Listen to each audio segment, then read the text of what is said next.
debut. I don't know how I did, but I gave it my best shot. I'd like to start by saying thank you very much for having me here.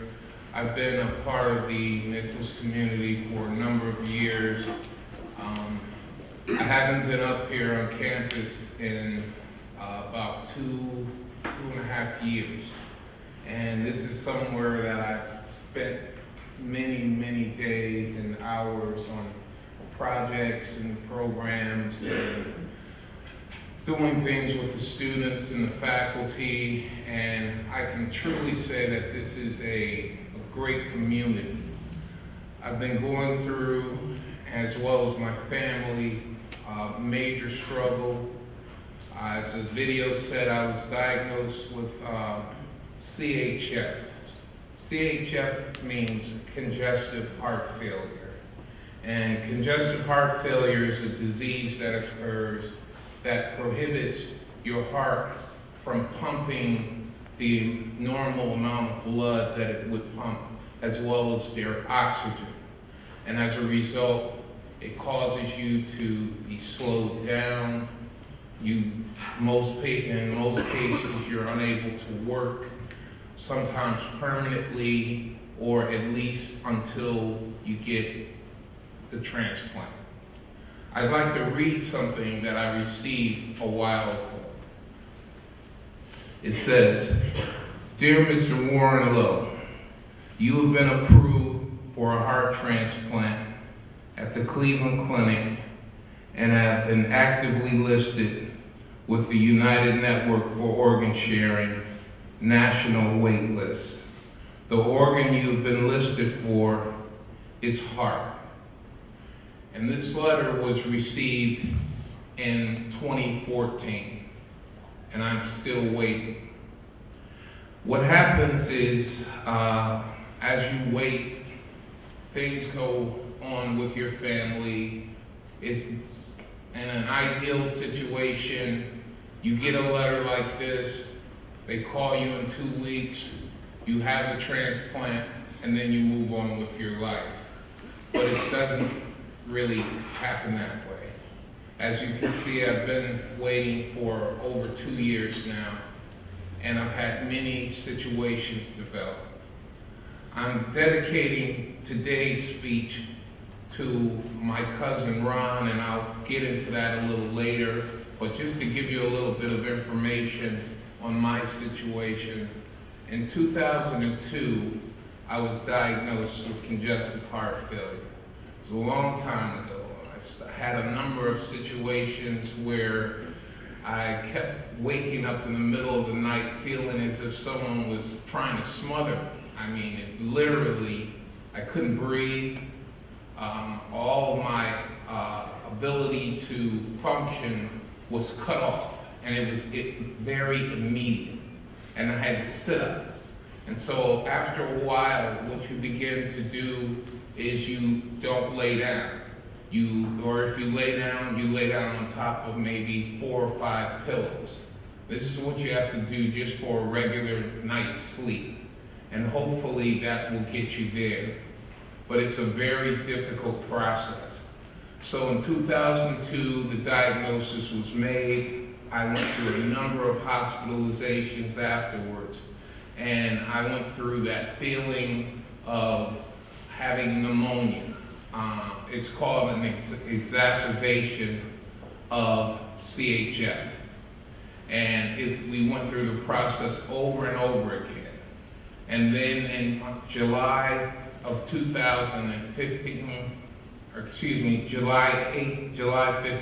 of 2008, I'll correct myself, the doctors recommended that I be implanted with a defibrillator and a pacemaker. Now, most people know what a pacemaker is. It's setting your heart to make sure that it beats on time. So it's somewhat like a metronome, just going back and forth, click, clock, to keep your heart on pace. A defibrillator is something that I assure you, everyone in this room knows what it is, but by name you may not.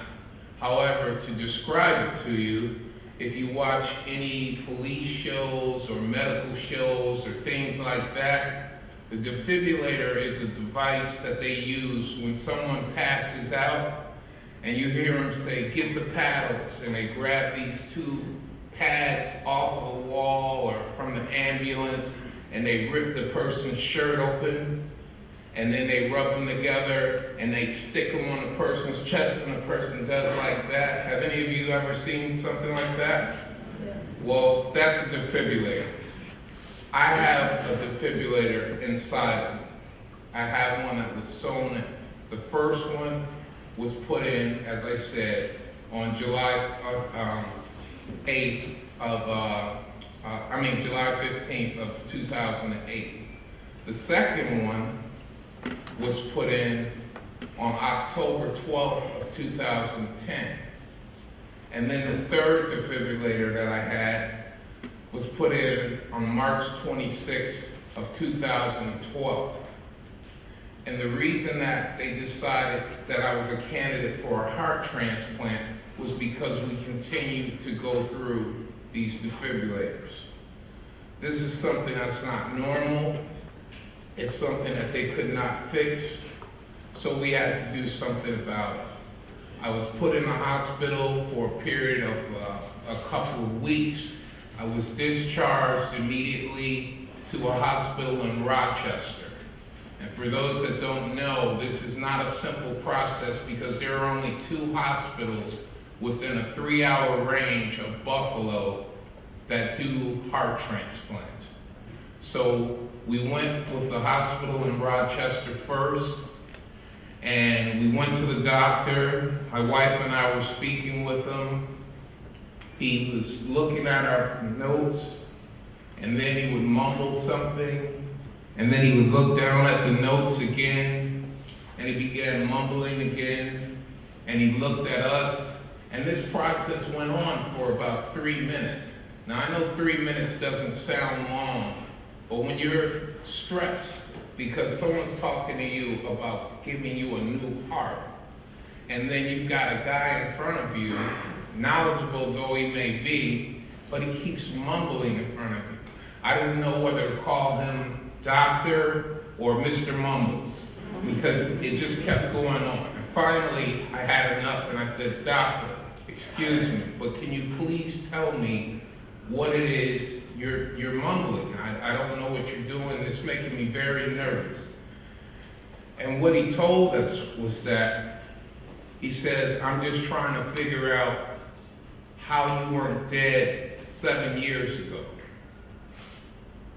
And that was a very, very scary moment.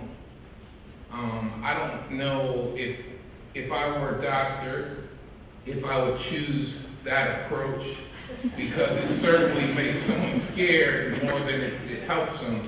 But that was his approach. That's how he did it. Well, we learned on that day that I was a candidate to get a transplant. Because the issue was so serious, we went and got a second opinion.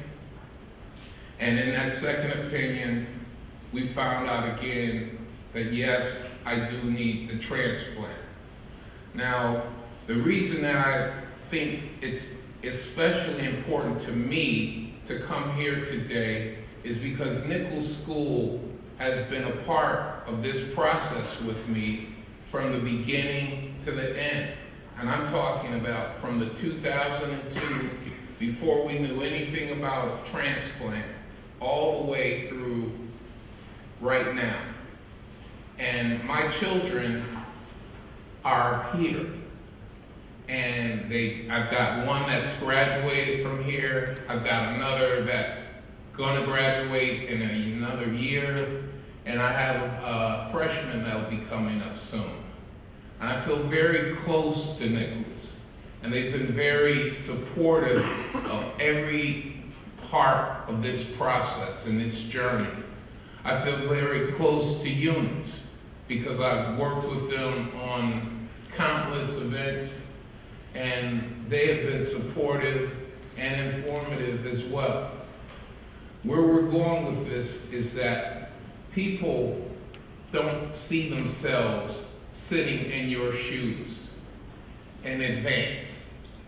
In other words, I'm quite sure that my daughter and son, years ago, never thought that they would be in a meeting about a heart transplant, and it referred to someone in our family. We didn't see it coming. Even though I was sick, we didn't see it coming. These things happen. And you guys were sent home with a permission slip. I hope that you've received it. Did you guys get the slip yet? It talks about becoming a donor and getting permission from your parents to donate blood. Please give that some thought.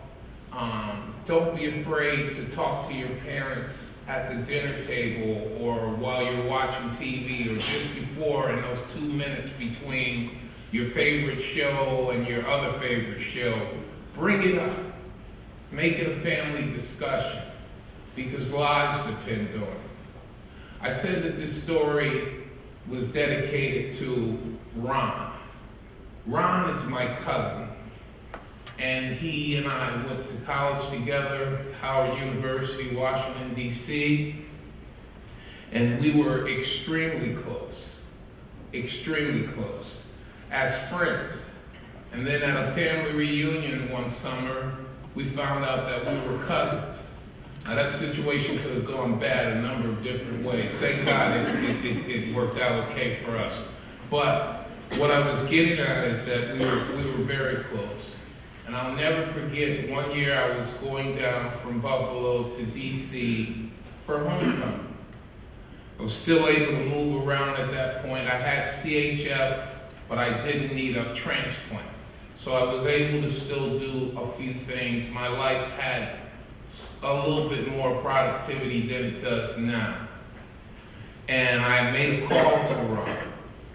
And it was October 26th of 2010. I will never forget it.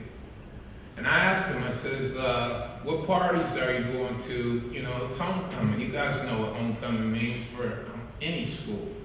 So he tells me, I'm not going anywhere. And he said it he was very mean.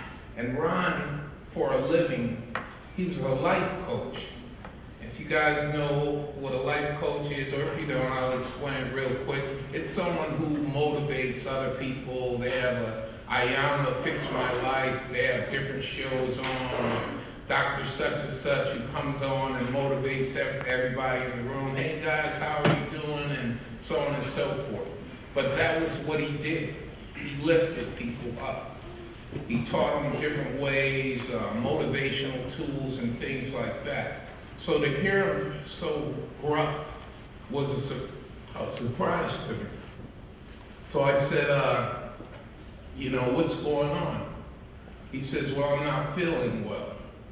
And he and I, through the years, because he had been diagnosed with congestive heart failure in 2002 as well. And we talked back and forth on endless nights. We were in hospitals at the same time. We talked, how do you feel? Do you think I should go into the hospital? Do you think I should wait till tomorrow? Things like that. We did this on a regular basis. 1, 2 o'clock in the morning. We were each other's doctor before we went to the actual doctor. So I talked to him and he says that his ankles are swollen. Now in congestive heart failure or any type of heart failure, a telltale sign is the swelling of your ankles. That is a very bad sign. That means that you immediately need to go to the emergency room. There's no under-the-counter medication that you can take. It's not even okay to go to your doctor's office. When that happens, you are taught and trained to go immediately to the emergency room. Well, this was October. Ron didn't go to the emergency room. And what I found out in time after that, I came home to Buffalo. I kept trying to call him for almost 2 months, and I could never reach him. Finally, I contacted his brother, my cousin Troy. I says, Troy, have you spoken to Ron? He says, no, I haven't been able to get in touch. This is weird. And finally, he and I discussed it again, and he decided to go to Ron's house, where he ultimately ended up kicking in the door, and Ron was semi-conscious. He picked him up, he took him to the hospital, they got him in the hospital, and they immediately put him in the intensive care unit.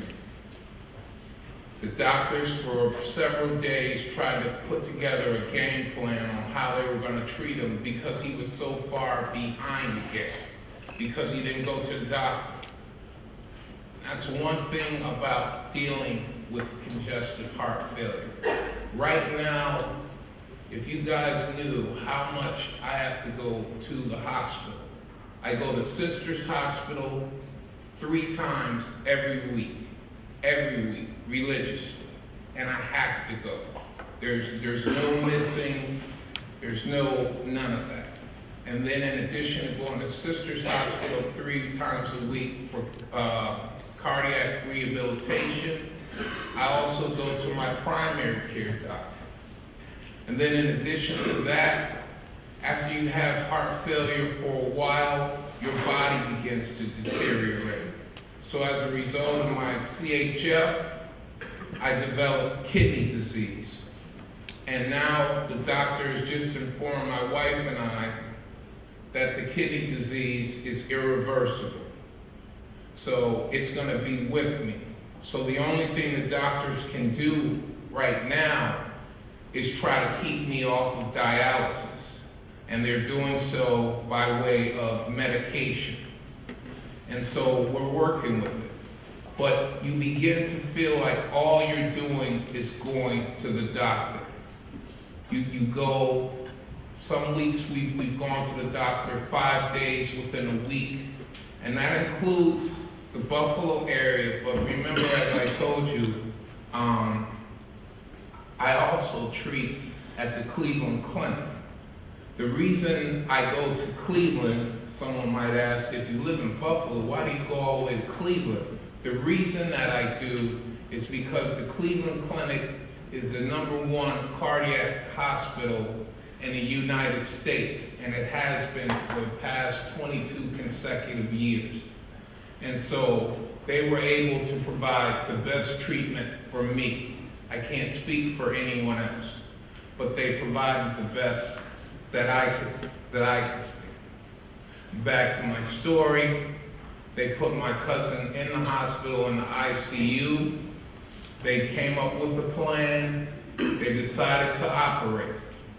Now, odd thing on this story is that it has a Nichols turn to it, because the day that he was to have his surgery was back to school night. You guys all know what back to school night is, right? That's still something that occurs here. Okay, so I'm waiting. I remember I'm standing out in front of, this was in front of the MOOC building. You guys, some of you may be familiar with that. It's been torn down now. But before Center 63 was built, there was a building called the MOOC building.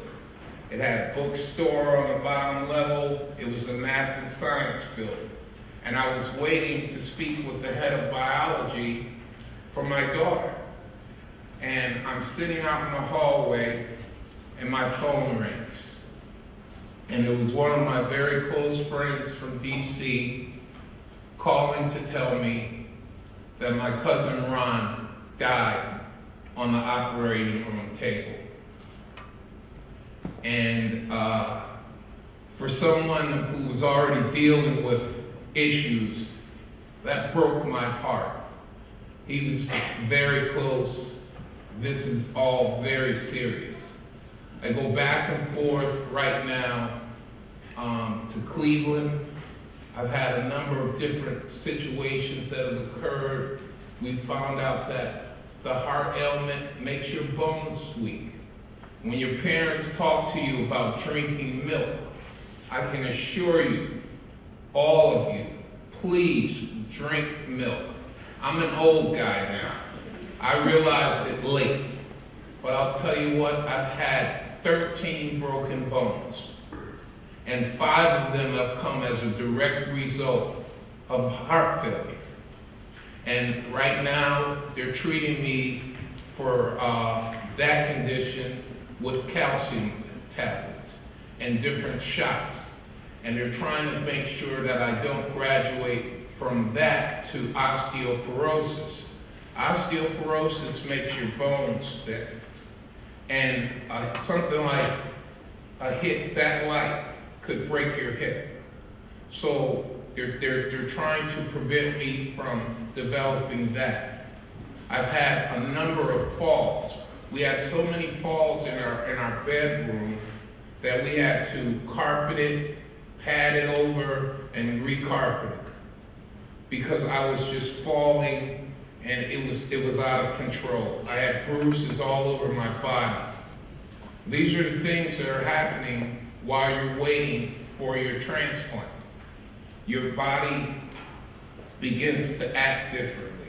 I got short on oxygen one day, and if you lose your oxygen, you get a little confused. I was driving at one point, and I got lost right here in the city of Buffalo for 4 hours. I couldn't get home, and I was born and raised here. And I've had incidents where my defibrillator has taken over my body, and that's the device that I talked about where they put the paddles on. And one night my wife and I were going to bed, sleeping peacefully. You couldn't even hear a raindrop. Everything was fine and peaceful in our home. And all of a sudden, it felt as if Sammy Sosa, the retired home run king, took his favorite bat and aimed for my head and slammed it and hit me in the back of the head. The hit, when you see them put those paddles on people, well, I can speak to what it really feels like. You see them jump, that defibrillator going off on that day hit me so hard that it knocked me out of the bed. And I thought we had an intruder. So I was only able to stand up this high. And I'm looking for feet to see if somebody's breaking in. And I'm saying, where are you? Where are you? And I use a few other words that I won't use here in this room, but you get the point. My wife I see her mouth moving, but I can't hear what she's saying. She turned the lights on, I can't hear anything. And meanwhile, there's the slamming. And then I thought, well, maybe they're coming from behind. I got up against the wall, and I got slammed again. And so I realized they can't be coming from behind. There's no one else here. And it hit me, and I told my wife, I said, it's the device. And after that, I completely passed out. Now, we have since found out that on that particular night, my device went off, meaning those slams. I got hit 7 times, and I flatlined twice. And flatline means you're gone, you're dead in that moment. And the doctors were able to show us specifically at what time, down to the very second, that everything happened. That's a scary feeling. It makes you very paranoid. It makes you scared to be alone. And meanwhile, you have to live your life. And that's why the wait and all this process, I believe, when all is said and done, is the hardest part. Because you don't know when your time is going to come. Which is why I say in the video, we're just waiting for the call. We have our bags packed. We have a contract with a private airlines. This right here is our lifesaver because our insurance company has signed off on it, and when that call comes, we will be taken to the airport, to the private landing strip, and flown to Cleveland on a private plane. And the organ, the heart, will be flown from whatever part of the country it's coming from, and we will all meet at Cleveland. I have 12 doctors there, and they will do the procedure. But the waiting and waiting is torturous. Going to the doctors and your whole life becoming one doctor's appointment after another. Lack of oxygen leads to lack of memory. My wife, in addition to becoming the head of the household, which she already was that anyway, I'll be honest with you, but she also is very helpful in keeping my schedule because I forget things so often. In addition, I have several surgeries that I'm waiting to have, but they can't do it until after the transplant. I have to have both cataracts removed in my eyes. I have to have a spinal fusion surgery. I have to have a knee replacement surgery. All of these things are on hold while we wait for the call. And it makes your life and your quality of life somewhat miserable. And you have to do your best to not become the Grinch who stole Christmas in your house. You don't want people to hear you and think, oh boy, here he comes again. So you put on a face and you try to be as normal as possible. My children, the ones that attend here now and the ones that did before, I want life to still be as normal as possible, and I do my best to keep it that way.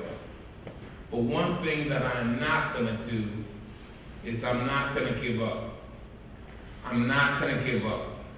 And that's why I dedicate this speech and any other outing that I do, be it with units or any other organization, I dedicate it to my cousin. Because when it happened to him, I couldn't understand what went on and why he couldn't take it. But on the days now, and there are so many days, when I leave here, I have an appointment. I had an appointment yesterday. I have another one on Friday. That's how my schedule is every single week. It consists of doctor's appointments. Different doctors, but appointments nonetheless. It leaves you so hollow and so sad that at one point the doctors then decided it's time for you to speak with a therapist. I'm not ready to jump off a bridge, don't worry, I'm still hanging in there. But it was necessary that I speak with someone who could give me some help with how to cope with all of these things that are going on. You never know what's going to happen from day to day, but you know that it's going to be medical related. Every time the phone rings, I would say that 3 out of 5 telephone calls are from the doctor's office, Cleveland Clinic, Sisters Hospital, and so on. And we go through that, and we go through it. And we're just waiting for our opportunity to have our lives return to normalcy. I want to go to Chestnut Ridge and go sledding with my family. I want to do things that I haven't done in a while. I have a personal transplant nurse. She calls me up a couple of months ago. She says, Warren, from this point on, you've got to stay out of crowds. Stay out of crowds. About 2 months after that, she calls me up. She says, Warren, from this point on, you can't be around more than 50 people. About 2 months ago, she called me up and says, Warren, you can't be around more than 20 people. And the whole reason for all of these limitations is because I can't afford to get sick. and I have to be very careful that I'm not around people that are sick, because I then am a candidate to catch whatever disease they're carrying. And whoever's coughing back there, don't worry, you're far away enough, I know I'll be okay, so you're good. But to be told that you can't be around more than 20 people pretty much tells you that you can't go out, which is why I can't come to see my children play with the orchestra, sing with the chorus. All of those things are eliminated. And they're eliminated immediately. One phone call, that's it. It's over. She says you can do it, you can go out on special occasions. So I'm going to end this and letting you know that I would like to thank you guys for being my special occasion and giving me a chance to come out. Keep in mind the seriousness of becoming an organ donor. Blood, as you get older, there are more things that you can donate, that you sit and wait around for. In my case right now, it's a little morbid, but I have to wait for someone to die for me to live. And that's just the reality of it. But I thank you for being my special circumstance, and I love Nichols School. They've been supportive throughout, as I said, and I love you guys, and I appreciate everyone that's come out today. I hope you keep my words in mind, and I thank you. Have a